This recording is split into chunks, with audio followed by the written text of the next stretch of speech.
leases and easements. This year, SITLA distributed $101 million to Utah's K-12 public schools. Funding is used to address the needs at each local school, such as hiring teachers, expanding libraries, and incorporating music and art into the school curriculum. Unfortunately, we've seen time and time again where unnecessary and broad presidential monument designations come here in Washington, D.C., have devastating impacts on local communities out west. Locking up land from use does not support local economies or allow for proper conservation and management of the land. In 2016, President Barack Obama designated the highly contentious 1.35 million acre Bears Ear National Monument in San Juan County, Utah, which included over 109 acres of SITLA lands. This designation effectively locked up these lands, making it difficult, if not impossible, for SITLA to generate revenue for Utah school children, and would not affect the state's ongoing litigation, which is rightfully challenging the blatant abuse of the Antiquities Act. I commend SITLA for pursuing a creative solution to this problem. I thank my colleague, Representative Curtis, for his work on this bill, and the rest of the Utah delegation, which is unanimously supporting this bill. I urge my colleagues to support this bill, and I yield back.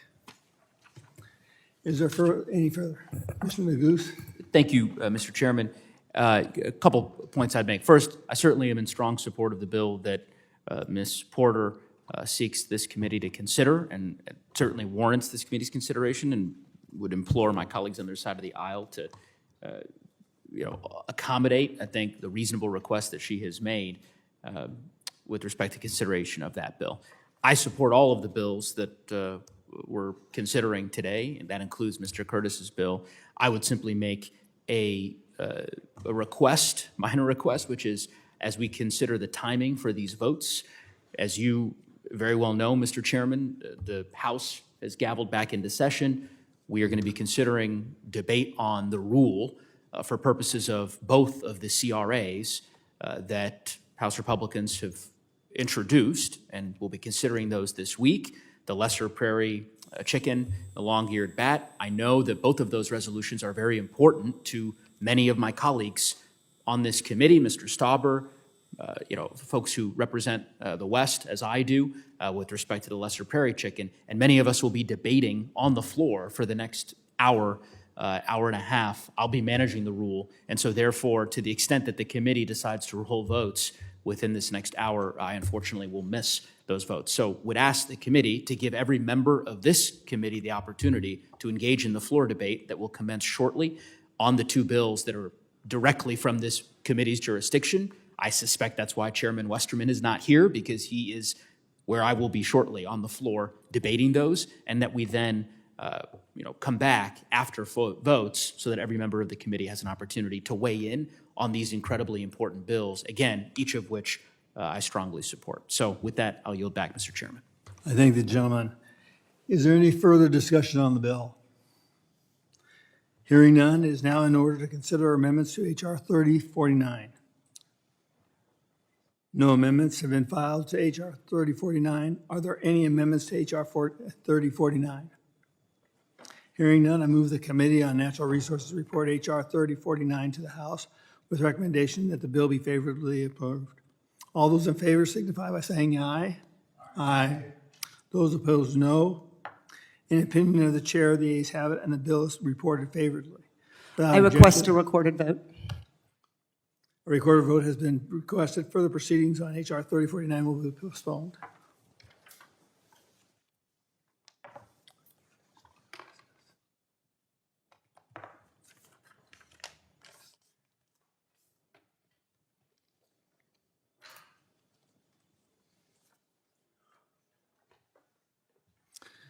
It is now in order to consider H.R. 2997, the Convey Act. Copies of the bill were circulated to members' offices in accordance with the committee's notice requirements. I ask unanimous consent the Subcommittee on Federal Lands be discharged from further consideration of the bill. Without objection, so ordered. Without objection, the bill will be considered and is read and open to amendment at any point. Does any member wish to be recognized for purposes of debate on the bill? Ms. Porter, you're recognized. I noticed that Ms. Bobert, the proponent of this bill, is that correct? that she is not present in the room to speak about her bill. So, I would say that I am present and here and very consistently present and concerned about passing my bills. So I'm certain the people of Clifton, Colorado would like to see this land purchase, proceed so that they can get those 31.1 acres from Mesa County. But I am happy to talk about why I think it's important that those folks in Colorado also have the water that they need to be able to thrive in Mesa County. I have visited that area. It's on the western slope of the Rockies, and it is a dry area that depends for its water, both for agriculture and for living for the Colorado River Basin, which is why I think it would be appropriate to advance the Basin Reclamation Study Program and to make sure that that program does not expire in September, as is expected. Thank you very much, and I yield back. Thank you, gentlewoman. Is there any further discussion on the bill? Hearing none, it is now in order to consider amendments to H.R. 2997.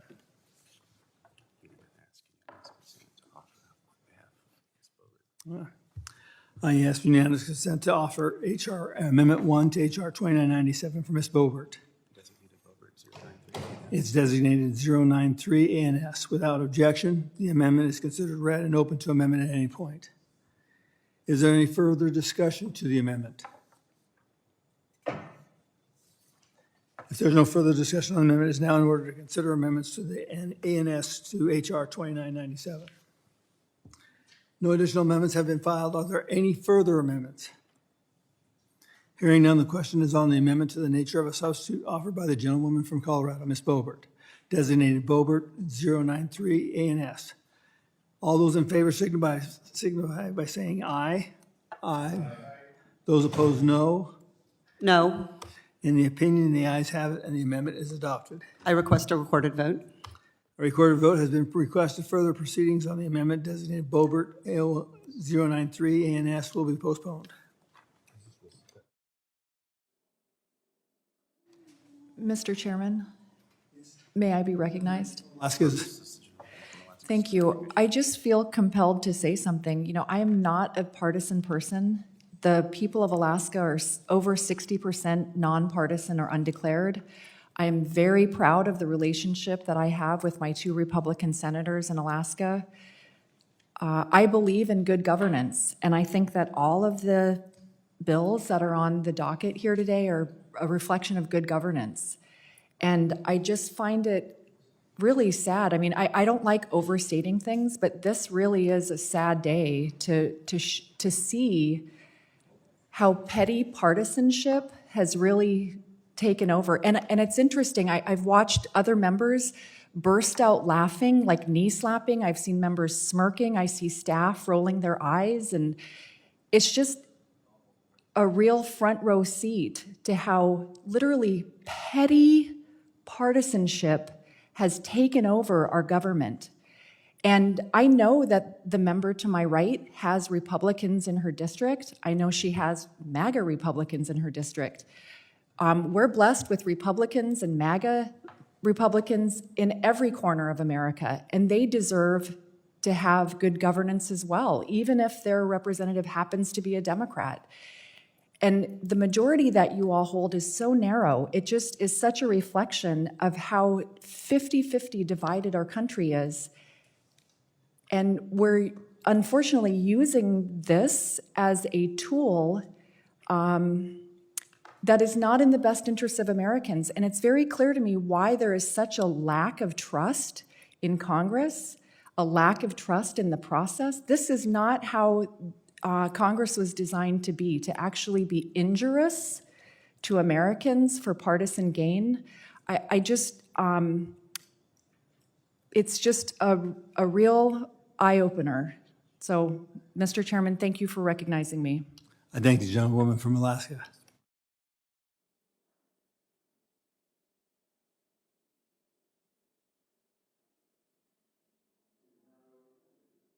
In order to consider H.R. 3499, direct hire to fight fires. Copies of the bill were circulated to members' offices in accordance with the committee's notice requirements. I ask unanimous consent that the Subcommittee on Federal Lands be discharged from further consideration of the bill. Without objection, so ordered. Without objection, the bill will be considered as read and open to amendment at any point. Does any member wish to be recognized for the purpose of a debate on the bill? Ms. Porter. I thank my colleague from Alaska for her words. And I'm really sad. I've worked really hard to build bipartisan relationships on this committee. I had a wonderful, wonderful relationship when I was subcommittee chair and you were ranking member, Mr. Gozar. I remember so well the first hearing that we did on disabled access to our parks, and was able to do, when I chaired after that with Mr. Moore, we were able to do a hearing in which we were able to offer the Republicans an equal number of witnesses to Democrats, because the issue at hand wasn't partisan. It was about making sure people could enjoy our public parks, national parks, and so I just am disappointed that I still am unable to receive from the minority the name of the actual member or members who are opposing the Bureau of Reclamation's water study basin program, or any substantive objection.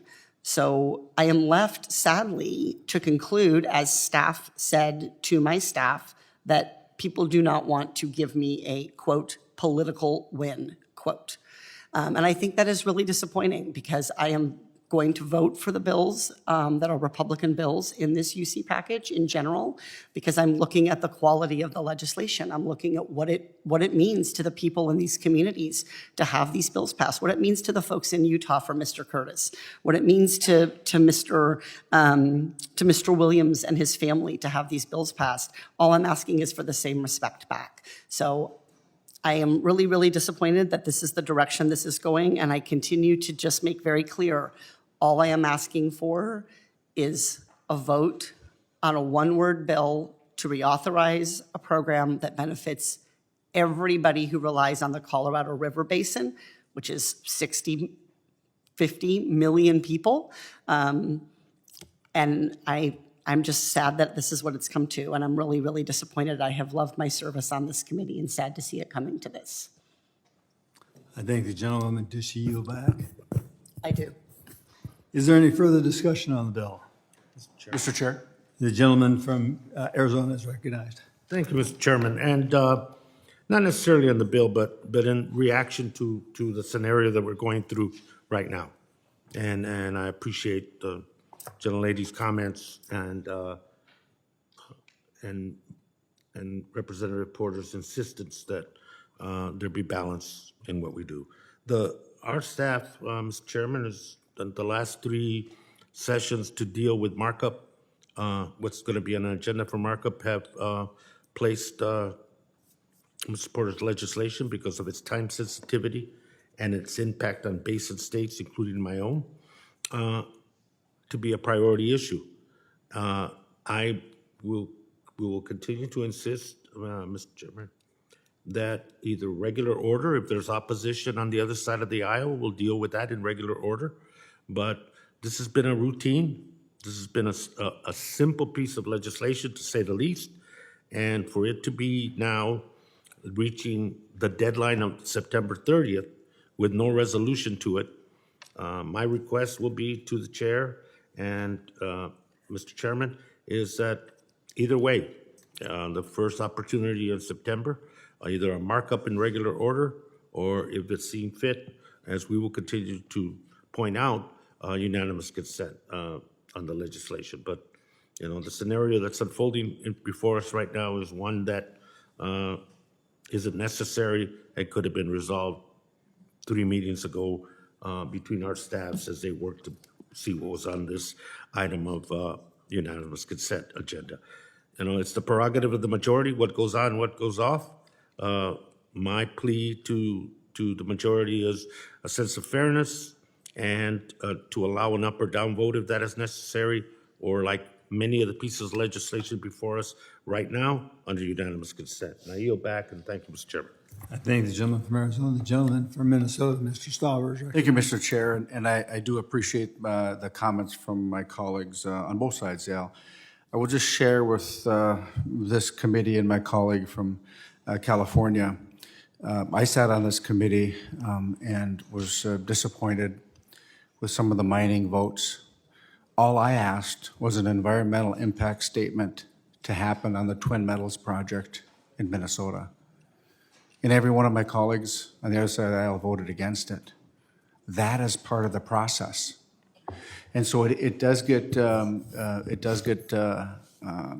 concerning that these comments are brought up now.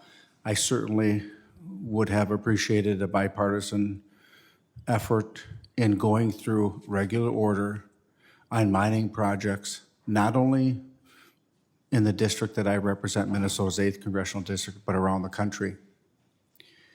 I have said numerous times on this committee, the 8th Congressional District of Minnesota has the biggest copper nickel find in the world. Geologists say there's trillions and trillions and trillions of dollars of minerals there. We do it better than anybody.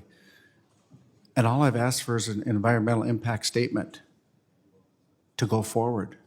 And this committee and this administration continue to not support domestic mining projects in the United States of America, knowing full well strategically critical minerals and rare earth minerals are needed for this nation, for our defense, for the transition. And I think that we have to look at the opportunities that this committee affords all of us and all of our constituents. And so I will just, my response to my colleagues is, no, we don't want to be petty. And I agree with you, because it doesn't help anybody. However, I'm sharing these comments because this is how I felt the last couple of years. This is an economic driver for the entire state of Minnesota. And Representative Peltola and I agree. Mining is a big part of our economies. The only other state that has more mineral wealth than the state of Minnesota is the state of Alaska. We have the opportunities, and I would love to go back in time and change it. We can't. But as Mr.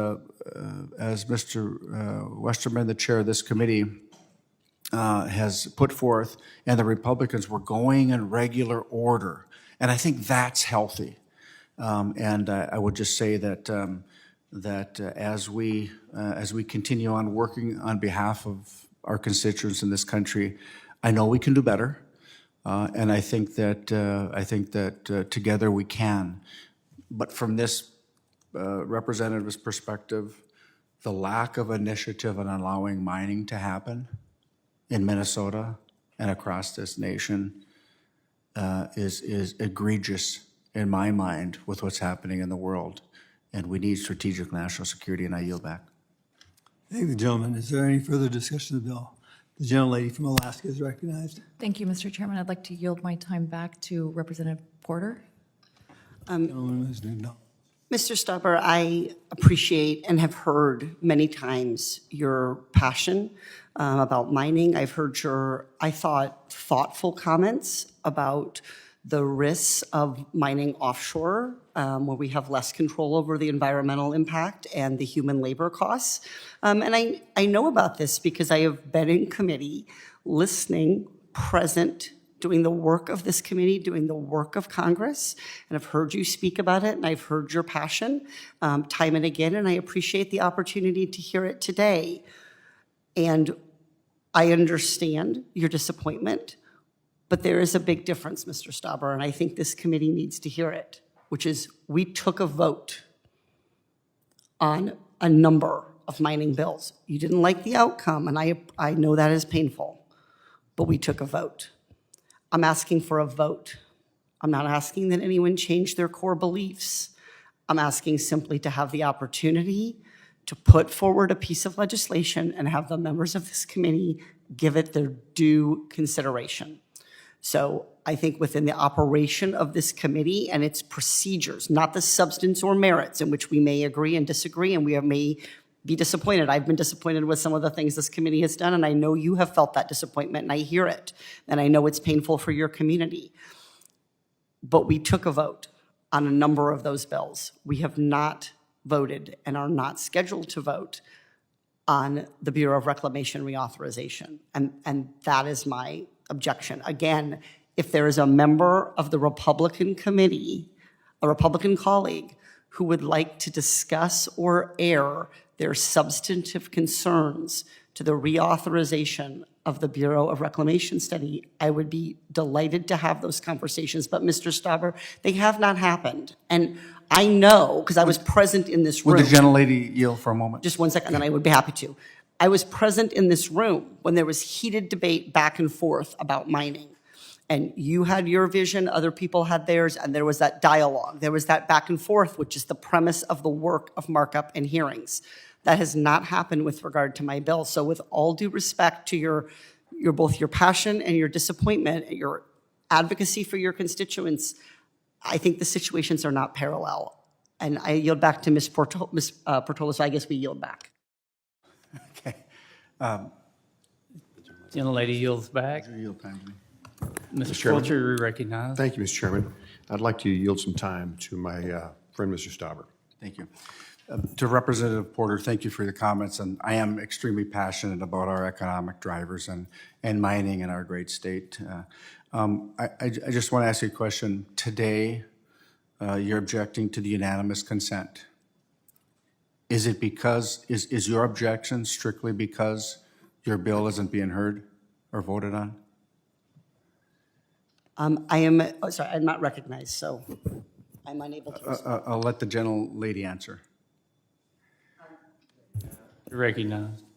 Yes, I am objecting to the procedures of this committee with regard to how it proceeds on all remaining legislation until I feel like the committee is following procedures that reflect the need to do the work of the committee. So it is not with regard to any one of these bills, but the reality is there have been 21 Republican bills among committee members, 21 Republican bills of members on this committee that have been marked up to date, and there have been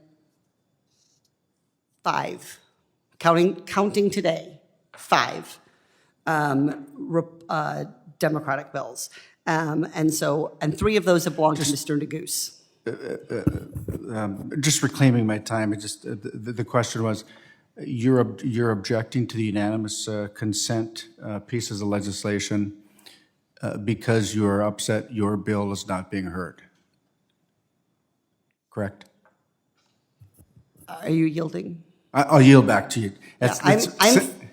I'm fighting to make sure that a program that expires September 30th does not expire. And to do that, it needed to have been in this markup, or it needs to be a commitment to be in the next one. So yes, that's what I'm fighting for, and I'm using this process, the only process that is left to me, having negotiated in good faith for months with Republican staff to try to advance the cause of this bill. Reclaiming my time, and I yield back to the gentleman, Mr. Fulcher. Yield, Mr. Chairman. Gentleman yields back. Is there further discussion? I'll recognize myself. Mr. Stauber, if you don't mind, did you ever get a hearing on your bill in the last Congress regarding mining in northern Minnesota? Not one hearing. So something you're extremely passionate about that affects your district in a huge way, you never even had a hearing on that bill. That's correct. Now, we have had hearings in this Congress, and we've passed legislation around mining in northern Minnesota, but I just wanted to clarify that you didn't even get a hearing in the last Congress. That is correct, Mr. Chair. All right, I yield back my time. If there's no further discussion on the amendment, it's now in order to consider amendments to the ANS to H.R. 3499. I recognize myself for the purpose of offering an amendment in the nature of a substitute designated Westerman number 1 ANS. Without objection, the amendment is considered read and open to amendment at any point. I offer the Westerman ANS to H.R. 3499, which makes minor technical corrections to Congressman Issa's direct hire to to Fight Fires Act. These minor edits were made in consultation with the Committee on Oversight and Accountability, which also has jurisdiction over this legislation. These amendments will help improve the transparency and reporting requirements in the bill. It will also help us move this bill through the process more quickly so we can start delivering real results for our wildland firefighters. I would like to thank Chairman Comer and the entire oversight team for their work on this amendment, as well as Ranking Member Grijalva for his cooperation. I'd also like to commend Congressman Issa for his leadership on the wildland firefighter issues. This bill cuts red tape that firefighters face when they are trying to get hired. This is a good, common-sense piece of legislation. I urge passage of the ANS and the underlying legislation, and you'll back the balance of my time. If there's no further discussion on the amendment, it is now in order to consider amendments to the ANS H.R. 3499. No amendments have been filed to H.R. 3499. Are there any amendments to H.R. 3499?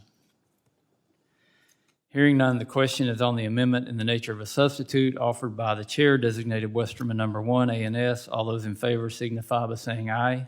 Aye. Those opposed, no. In the opinion of the chair, the ayes have it, and the bill is ordered favorably reported. Without objection, the motion to reconsider is laid on the table. I now move that the Committee on Natural Resources favorably report H.R. 3499 as amended with the recommendation that the bill be approved. All those in favor signify by saying aye. Aye. Those opposed, no. In the opinion of the chair, the ayes have it, and the bill Mr. is Chairman, I amended. request a recorded vote. A recorded vote has been requested. Other proceedings will be postponed.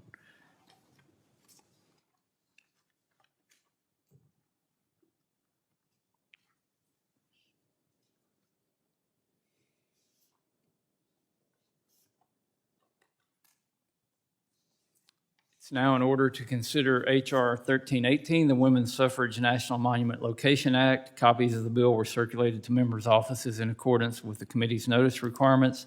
I ask unanimous consent that the Subcommittee on Federal Lands be discharged from further consideration of the bill. Without objection, so ordered. Without objection, the bill will be considered as read and open to amendment at any point. Does any member wish to be recognized for purpose of debate on the bill? Ms. Porter, you're recognized. I want to say a little more about what the Bureau of Reclamation is. But before I do that, I want to make a point with regard to Mr. Stauber, which is that I know that our committee staff was happy to explain to Mr. Stauber what the substantive objections were to his bill. And the Republicans have been unable to identify substantive objections to the bill that I am seeking to have heard.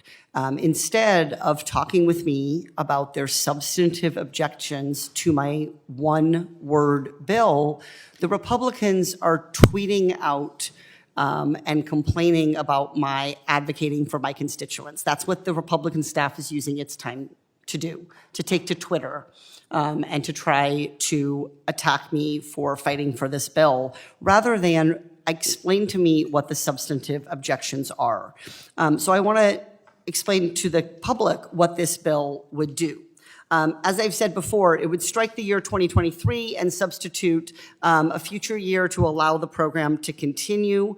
And what does this bill do? What it does is allow the Colorado Basin states to continue to have the tools that they need to assess water supply and to identify long-term challenges. This helps them create a baseline so the water utilities, which are in every one of our districts, can make informed decisions about how to provide water to Western Americans. The bill would allow the Bureau of Reclamation to continue to assure utilities that they are operating from the same baseline. There's no way for any given utility all across the West to know and have enough data and to do enough study on the Colorado River Basin to be able to create that data themselves. It's a waste of local resources, a waste of tax dollars to do that when the Bureau of Reclamation can collectively, on behalf of the basin states, undertake this work. So what this would do is help give utilities the same baseline grounded in research so that they can use that baseline to map out future water. It would encourage innovative partnerships. It would encourage conservation programs, policies that would help sustain current and future water supplies. This is of benefit not only to people living in these districts, but also to agriculture, to business. There's very little that we do in the West that doesn't require water. So this is a clean extension of the Reclamation's Basin Study Program.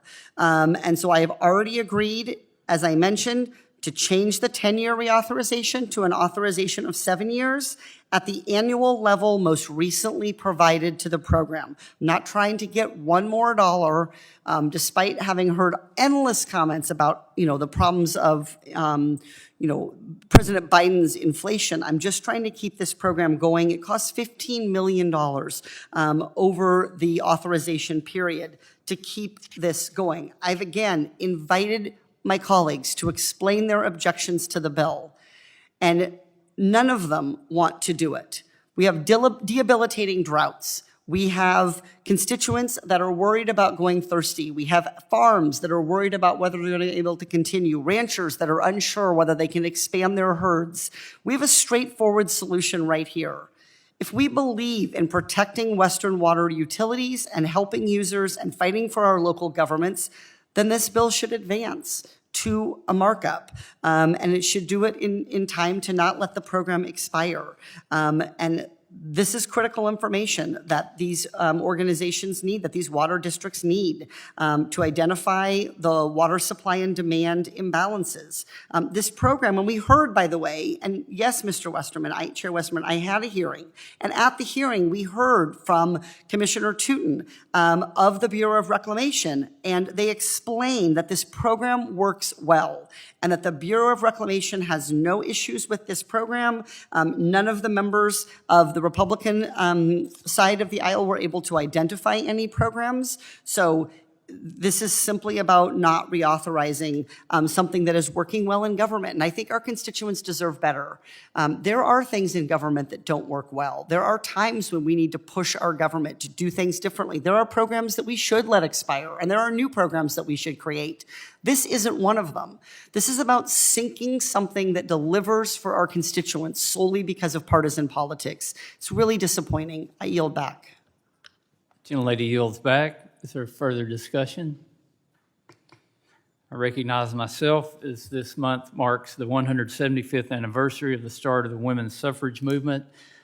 For the first 144 years of American history, women did not have the right to vote, and the women's suffrage movement had a profound and undeniable impact on the course of American history, politics, and culture, and influenced free and democratic societies around the world. The movement not only granted women the right to vote, but also encouraged them to become more politically engaged and active in society. And this is why one of the many reasons I'm supportive of Representative Goose and Representative Lesko's Women's Suffrage National Monument Location Act to provide a permanent home for the Women's Suffrage National Monument on our National Mall. As millions of Americans and visitors from around the world journey to our nation's capital to learn about the history of the United States, the National Mall serves as a central location for commemorating our country's journey. The monuments and memorials situated here form an essential part of our historical narrative, including a new memorial honoring the legacy of the women's suffrage movement on the National Mall would further enrich the story of our nation's growth and progress. It is also incredibly important as currently there are no monuments and memorials dedicated to women's history on the National Mall. This is a clear oversight, and it's disappointing that last week during a hearing on this bill, the Biden administration testified against adding women's history to the many stories told on our National Mall. Though the National Park Service claimed they want to protect the open space of the mall, pictures provided to the committee of the proposed site for this monument show it is overrun with food trucks and has significant deferred maintenance needs. In contrast, the private foundation supporting this monument has indicated they will spend millions of dollars not only building this memorial, but also addressing deferred maintenance in the Constitution Gardens. This is a win-win and a great example of how public-private partnerships can reduce the National Park Service's deferred maintenance backlog. This should not be a controversial topic. This bill is supported by every living former First Lady, both Republican and Democrat, and by organizations like the National Parks Conservation Association. As it stands, there is a glaring absence of monuments honoring women on the National Mall or the Reserve.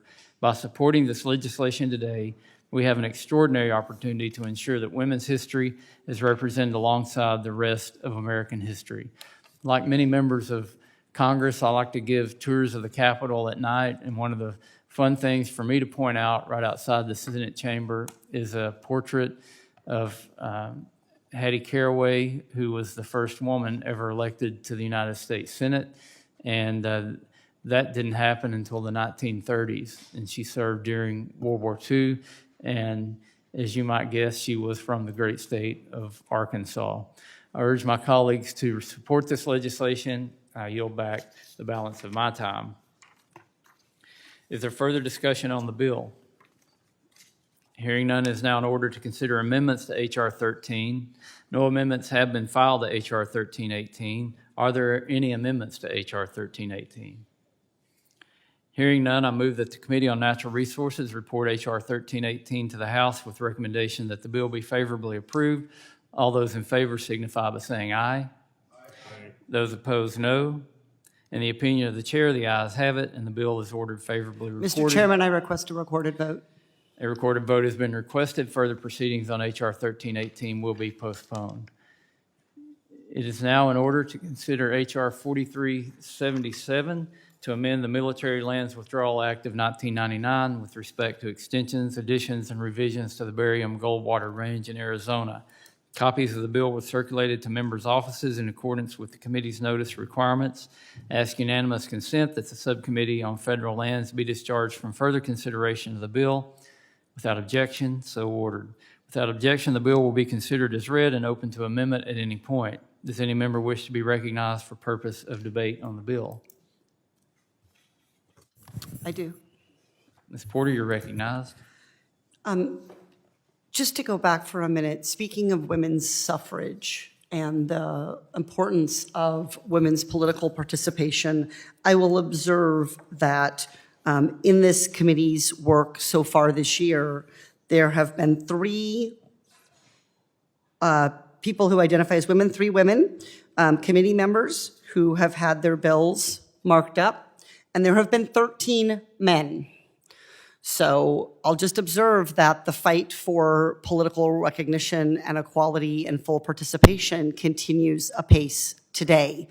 And in fact, of the bills that have not yet been marked up of members of this committee, there are three Democratic members whose committees have three bills offered by Democratic members that have not been marked up, and two of the three are mine.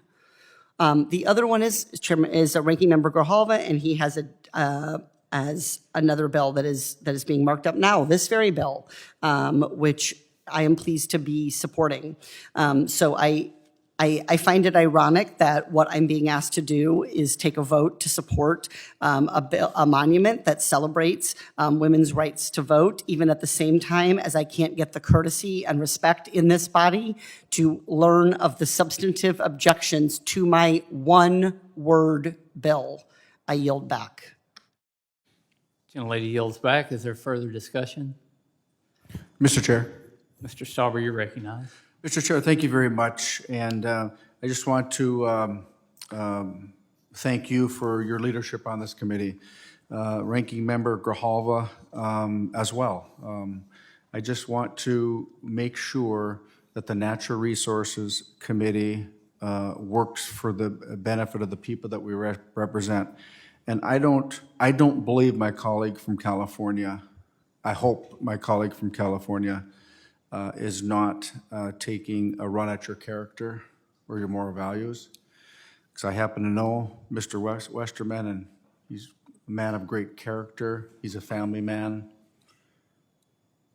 He has values and morals that align with the vast, vast majority of people he represents, and I think this committee. Again, I hope my colleague from California isn't insinuating that the chair of this committee is malice in any way, shape, or form, and I yield back. Gentleman yields back. Is there further discussion on the bill? I support Mr. Grijalva's bill, H.R. 4377, a bill that would amend the Military Lands Withdrawal Act of 1999 to allow for the continued use of the Barium Goldwater Range in Arizona by the Air Force and Navy.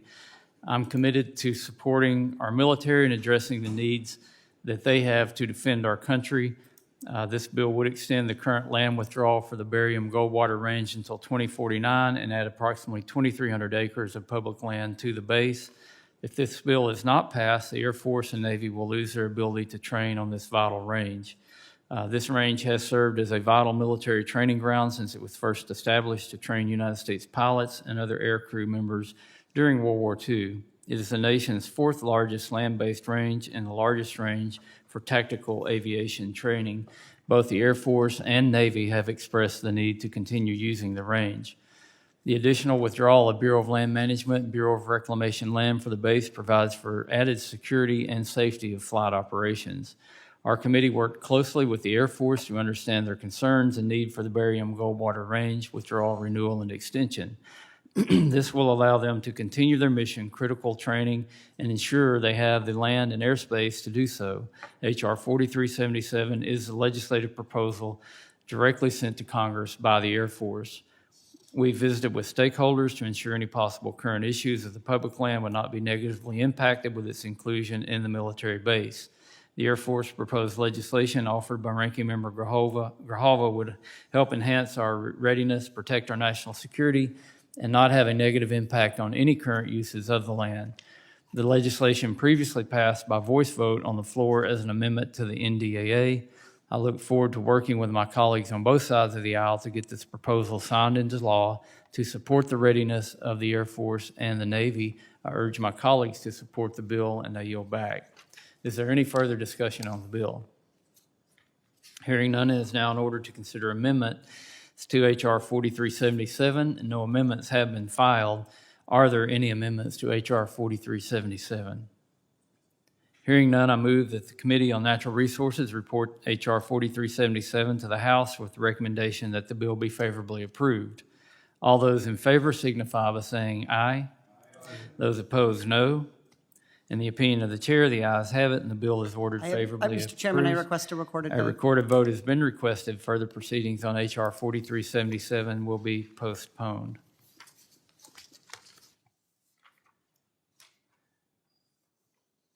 It is now in order to consider H.R. 1722, the Grand Ronde Reservation Act Amendment of 2023. Copies of the bill were circulated to members' offices in accordance with the committee's notice requirements. I ask unanimous consent that the Subcommittee on Indian and Insular Affairs be discharged from further consideration of the bill. Without objection, so ordered. Without objection, the bill will be considered as read and open to amendment at any point. Does any member wish to be recognized for purpose of debate on this bill?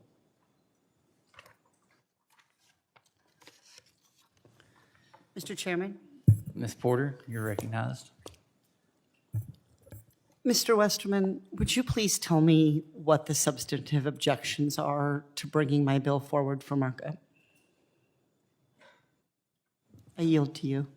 Well, I appreciate you yielding, but we're debating the Grand Ronde Reservation Act Amendment of 2023, and like I would extend to any member, I will try to work with you to get bills that we can get on the UC calendar or bills that we can mark up. We work closely with Mr. Grijalva, and today is no exception where we've got three minority bills on the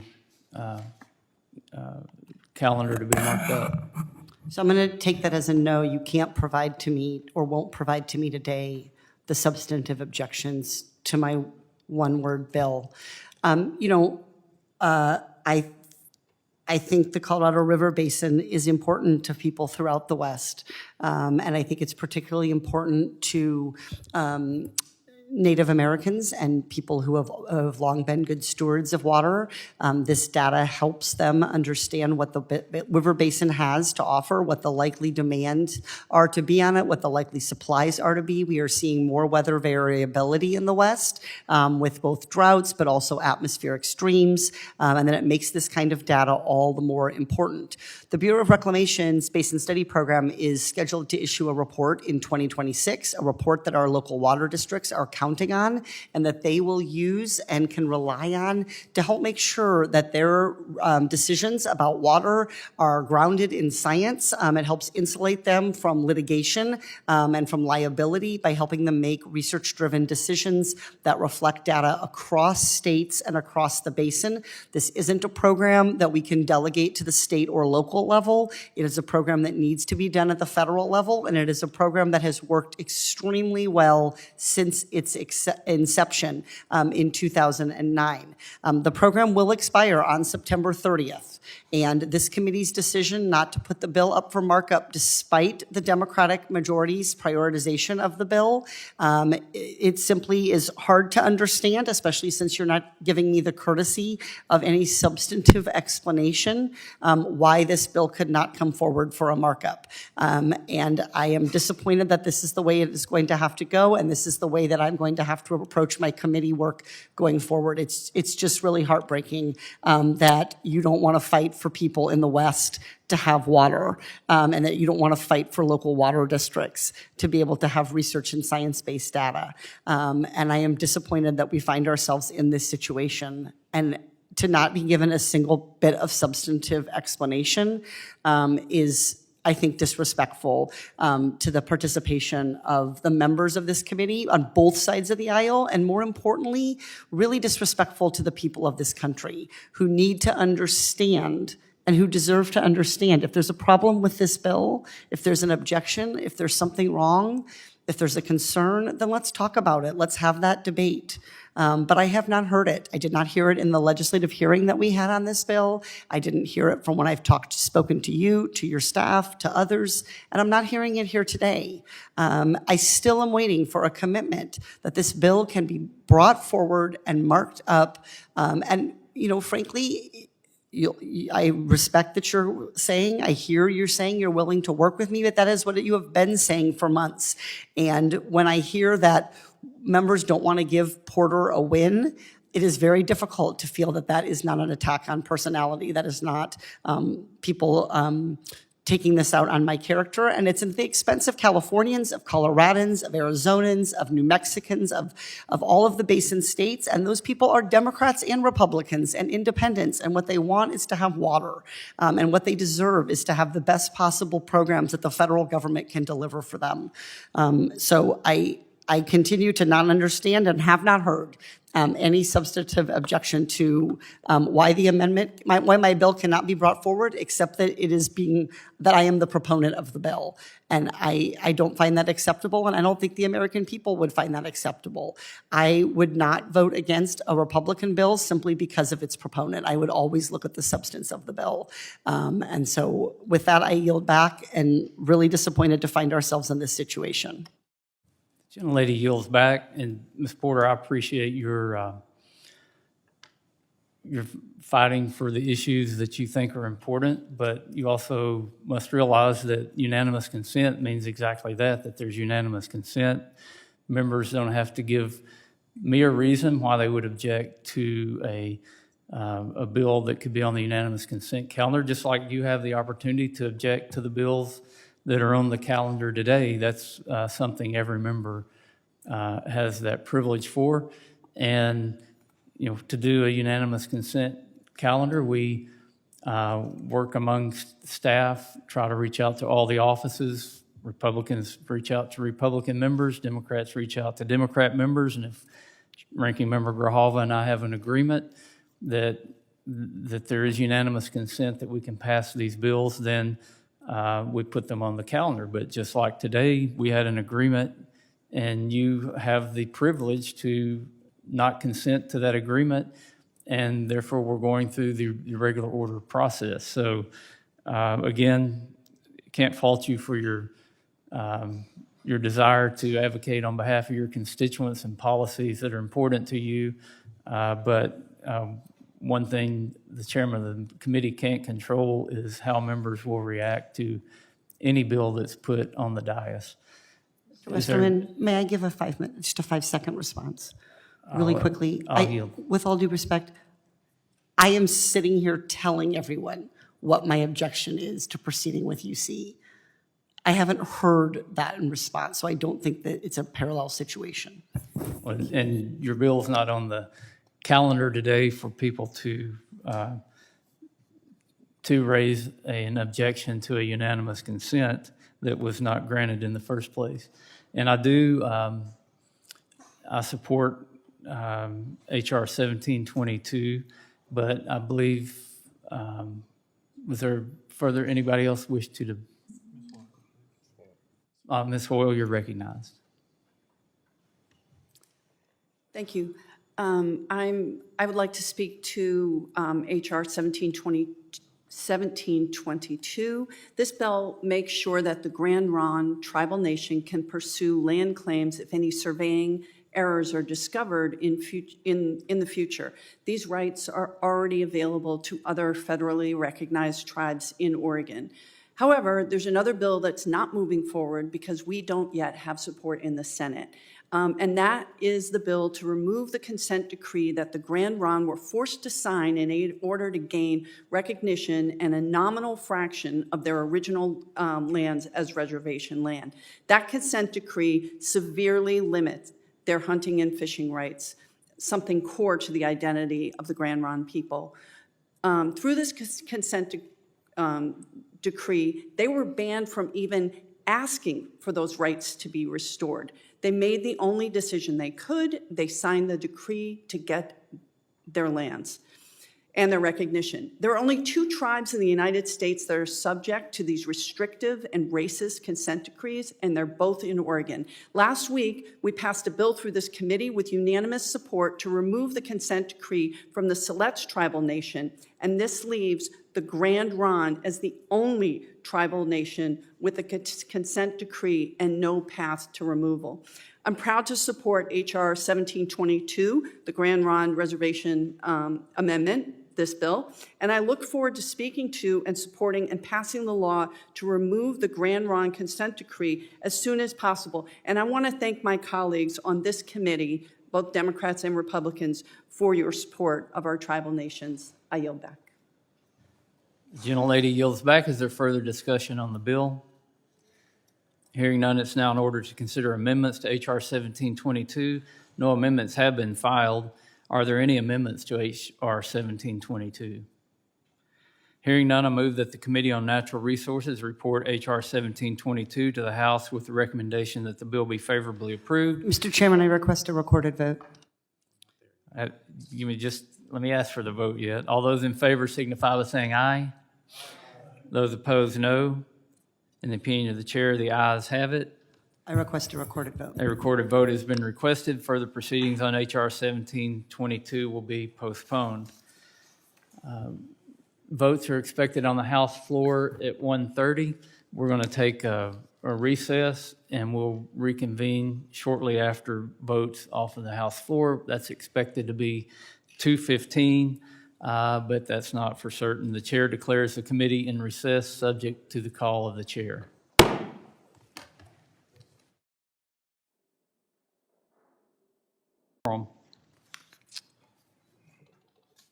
The question now occurs on reporting HR 2717 as amended to the House with the recommendation that the bill be favorably approved. Members will record their vote using the electronic voting system. The clerk will open the vote.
Have all members voted? Does any member wish to change their vote?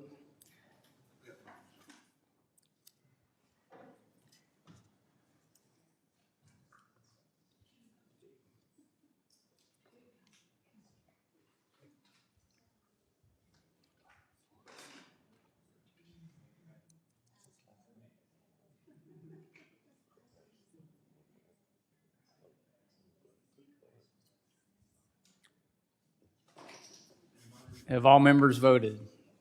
Does any member wish to change their vote? Hearing none, the clerk will close the vote and report. Mr. Chairman, on this vote, the yeas are 29 and the nays are 0. The bill as amended is reported to the House with the recommendation that it be favorably approved. Without objection, the motion to reconsider is laid on the table. The unfinished business is the request for recorded vote on H.R. 3049. Members will record their vote using the electronic voting system. The question is on reporting H.R. 3049 favorably to the House with the recommendation that the bill be approved. The clerk will open the vote.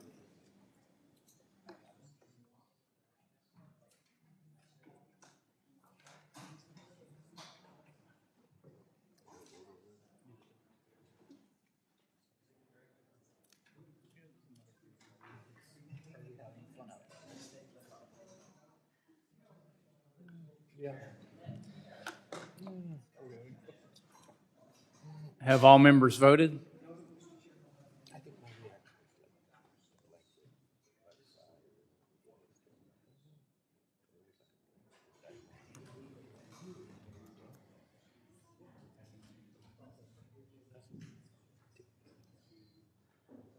Have all members voted? Does any member wish to change their vote? Hearing none, the clerk will close and report the vote. Mr. Chairman, on this vote, the yeas are 30 and the nays are 0. The bill is ordered reported to the House with the recommendation that it be favorably approved. Without objection, the motion to reconsider is laid on the table. The question now occurs on the amendment in the nature of a substitute to H.R. 2997 offered by the gentlewoman from Colorado, Ms. Boebert, designated Boebert 93 ANS. All those in favor signify by saying aye. Those opposed say no. In the opinion of the chair, the ayes have it, and the amendment in the nature of a substitute is adopted. The clerk will now open the vote. The question now occurs on reporting H.R. 2997 as amended to the House with the recommendation that the bill be favorably approved. All those in favor signify by saying aye. Those opposed, no. In the opinion of the chair, the ayes have it, and the bill is ordered reported. The clerk, the bill as amended is ordered reported to the House with the recommendation that it be favorably approved. Without objection, the motion to reconsider is laid on the table. The unfinished business is a request for recorded vote on H.R. 3499. Members will record their vote using the electronic voting system. The question is on reporting H.R. 3499 as amended favorably to the House with the recommendation that the bill be approved. The clerk will open the vote.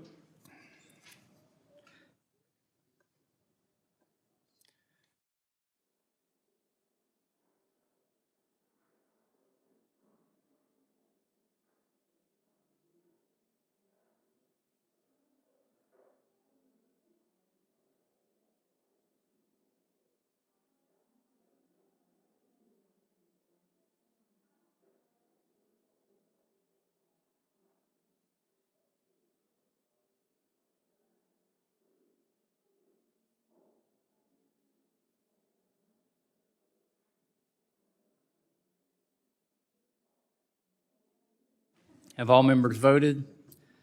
Does any member wish to change their vote? Hearing none, the clerk will close the vote and report. Mr. Chairman, on this vote, the yeas are 32 and the nays are 0. The bill as amended is ordered reported to the House with the recommendation that it be favorably approved. Without objection, the motion to reconsider is laid on the table. The unfinished business is a request for recorded vote on H.R. 1318. Members will record their vote using the electronic voting system. The question is on reporting H.R. 1318 favorably to the House with the recommendation that the bill be approved. The clerk will open the vote.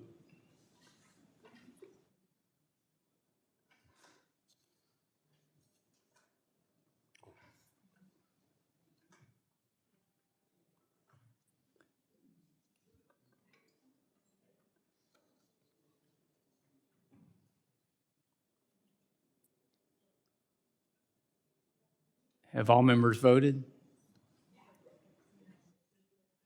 Does any member wish to change their vote? Hearing none, the clerk will close the vote and report.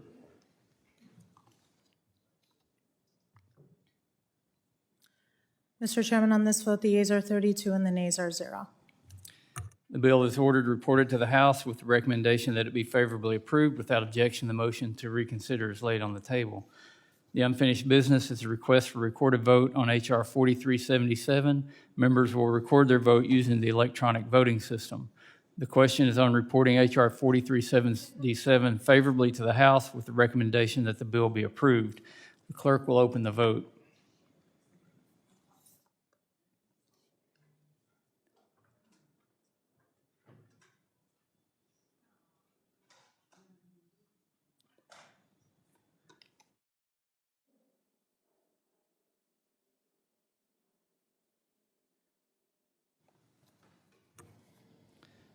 Have all members voted?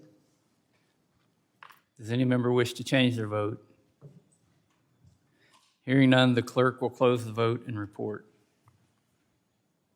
Mr. Chairman, on this vote, the yeas are 32 and the nays are 0. The bill is ordered reported to the House with the recommendation that it be favorably approved. Without objection, the motion to reconsider is laid on the table.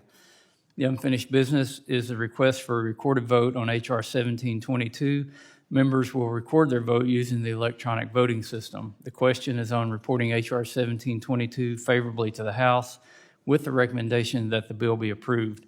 The clerk will open the vote.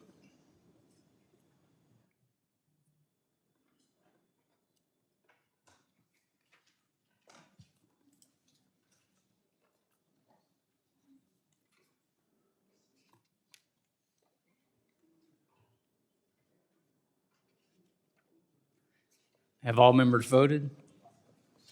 Does any member wish to change their vote? Hearing none, the clerk will close the vote and report.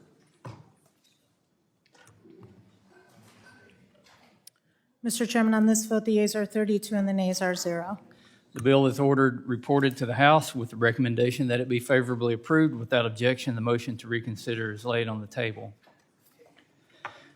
I ask unanimous consent that the staff be allowed to make any technical and conforming changes to the documents the committee just adopted, subject to the approval of the minority.